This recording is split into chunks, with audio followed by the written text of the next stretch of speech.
Hello, Ira and Dylan. This week the video is going to be a bit longer and I am going to go over a player's turn and questing. So at the beginning of the game, a leading player is chosen. This player will begin the round. They get the leading player token, which was the rock from the last video.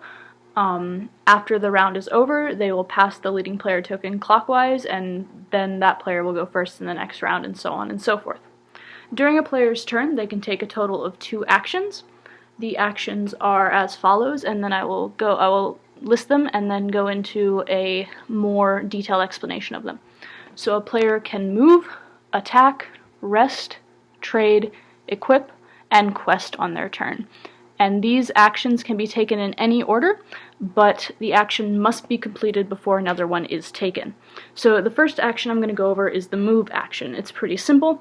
Each hero has their own hero card, and they have 4 values on them. Their attack, defense, range, and move values. So to move, a player will look at their move value and move that number of spaces on the game board. For example, Audric of the Gale, who is our monk character, has a movement of 4. He has the highest movement value among heroes. He can move up to 4 spaces in any direction. When a player moves off the map, say Audric wants to move here, a map tile is flipped, placed, and then he can continue his movement on that map tile. If there are effects on a map tile, such as an enemy tile, you will place the enemies before the hero moves onto that tile. The next action that a hero can take is the attack action, which was explained briefly in the last video. A player can engage an enemy and attack if they are adjacent to it. Up here, we have Adriana, our fighter character, who is currently engaged with a skeleton archer, and then a giant rat back here. We're using D&D miniatures for example. They aren't the exact creatures, but we got as close as we could and made sure to differentiate them. So she could attack the skeleton archer because she is in range, and you roll dice based on your attack value. The number of successes you get determines how much damage you deal. The enemy would roll defense dice, and the number of successes would determine how much damage they block. The next action a player can take is the rest action. If a hero is on a city or a town, which are these buildings here and here, there's also one there, they can take the rest action, which restores 4 HP to a hero. However, this action cannot be performed if the guild's reputation is below neutral. The heroes begin the game with a neutral reputation, and they gain and lose reputation based on the quests they complete. I will get into that a little bit later. The next action that a hero can take is the trade action. If they have items in their inventory, they can trade with an adjacent hero to give one item to that adjacent hero. That must occur on their turn. They cannot take items from a hero, they can only give. The next action is the equip action. A player can choose as many number of items as he or she wants in their inventory and equip them using an action. The final action that they can take on a turn is the quest action, and this is where I will get into questing a little bit.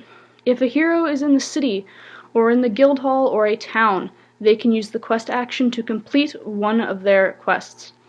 And let me go into detail about how that happens. So at the beginning of the game, players are dealt a number of quest cards equal to the number of players plus 1. These quest cards rest up here in what is called the quest pool. These quests can be completed by any hero as long as they fulfill the requirements. So for example, this quest here is called Wanted Explorers, and to complete the quest you must reveal a total of 3 new map tiles. Once that is done, the players turn the quest sideways like this to show that they fulfilled the requirements. To complete the quest, they must go to a town or city or the guild hall and use the quest action. So let's say that the Wanted Explorers quest is completed. We have Audric move on to this town tile here, and he uses the quest action. He can complete only quests that are where the requirements are fulfilled, and he can only complete 1 quest per action. So let's say he completes the Wanted Explorers quest. then he receives the reward that is at the bottom of the quest, which is 1 item card and +1 reputation. So I'm going to discard that card here. We're going to give him +1 good reputation on this die, so the players are now in good standing. And we are going to add another quest to the quest pool to replace the one that was completed. So that's pretty much how questing works. You fulfill objectives, you go to towns, cities, or the guild hall to complete them, and you refill your quest pool. Players can also use the quest action to replace a quest in their quest pool if they do not like it. Say it gives them bad reputation and they don't want to have bad reputation, they can instead use the quest action to exchange a quest, which will discard it from the quest pool permanently, and then flip over a new quest. These quests can be completed at any time by any number of heroes, or be fulfilled at any time by any number of heroes. The hero who completes the quest gets the reward, so Audric would get an item, which is leather armor, and he will keep that in his inventory. He can trade these to players using the trade action.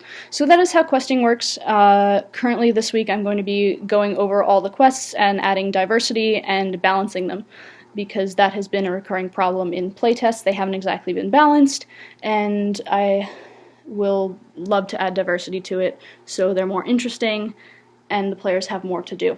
So yes, I hope this video was informative and told you about turns and questing. I will let you guys know what I'm going to be doing next week in my email. Thank you.